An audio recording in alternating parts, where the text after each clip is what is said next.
Okay, so today we're tackling something that could seriously change how you talk to, well, everyone.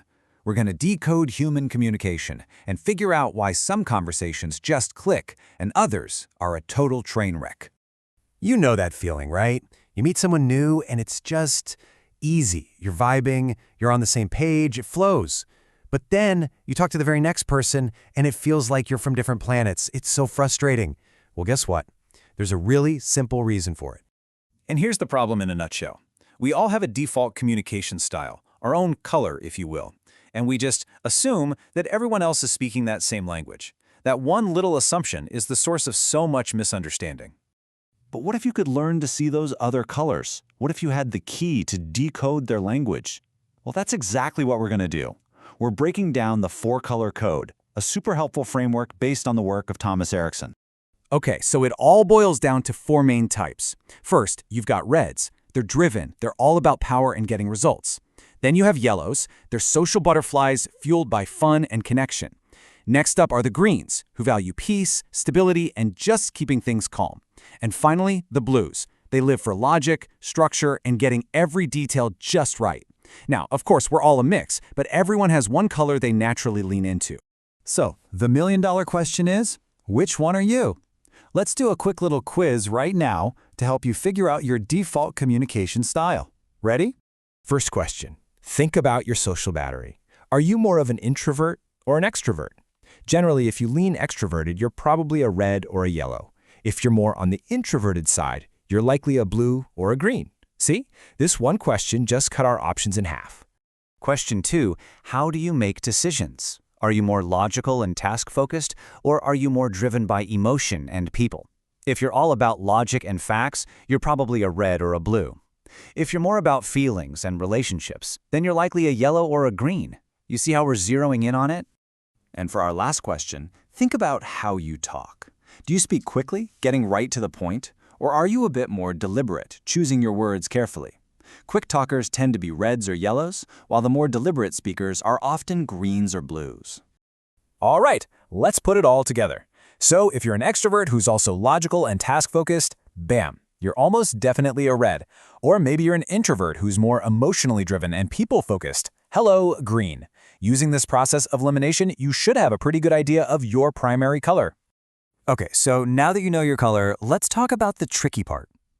The hidden cost of only speaking your own language.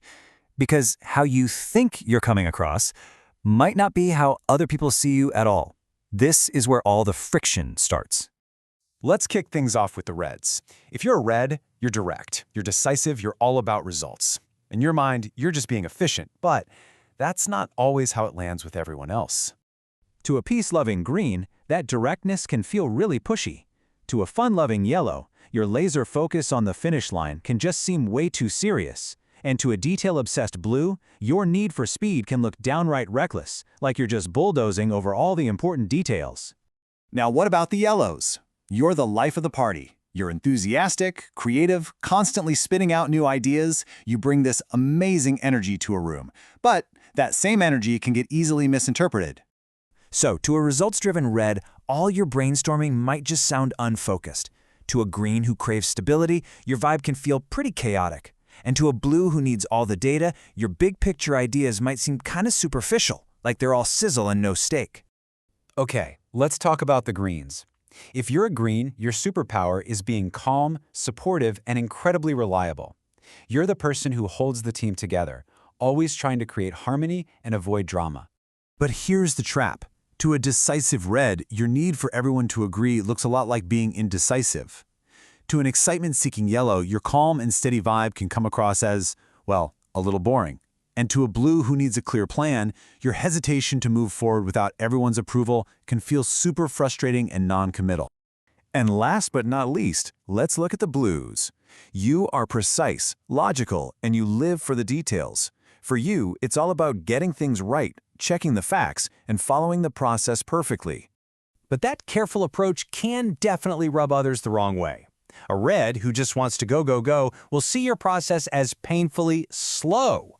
A yellow, who thrives on positive energy, might feel that your constant analysis is overly critical. And even a peace-loving green might find your focus on every tiny detail to be a bit nitpicky. So, do you see the pattern here? It's not that anyone is an idiot, we're just speaking completely different languages. So, enough about the problem. Let's get to the good stuff, the solution. Here are some super simple, actionable hacks for adapting your style so you can connect with every single color. When you're talking to a red, just get to the point. Seriously, they respect speed and clarity above all else. So, instead of making them sit through a long-winded backstory, just give them the bottom line first. Here are the top 3 takeaways, and here's what I think we should do. They'll love you for it. With yellows, you've got to bring the energy. They feed off of creativity and fun, so don't you dare hand them a 40-page instruction manual. Instead, just encourage them to jump in, play around, and have fun with it. Keep things light and focus on all the cool possibilities. Now, when you're communicating with a green, you need to slow way down. They value stability and security. A sudden, massive change is basically their worst nightmare. So you need to reassure them, be patient, and make it clear that you'll support them through the change at a pace that feels comfortable. And finally, for the blues, remember this: facts are king. The phrase, "just trust me," is a giant red flag for them. They don't want your assurances. They want the data. They need the evidence and a clear, step-by-step plan. So come prepared with all the details and let them check your work. So here's the real takeaway from all this. This isn't about changing who you are at your core, not at all. It's about becoming multilingual in communication. It's about learning to adapt your style to meet people where they are. And let me tell you, that is a genuine superpower. I absolutely love this quote from Bruce Lee because it perfectly captures what we're talking about. The best communicators aren't rigid. They're like water.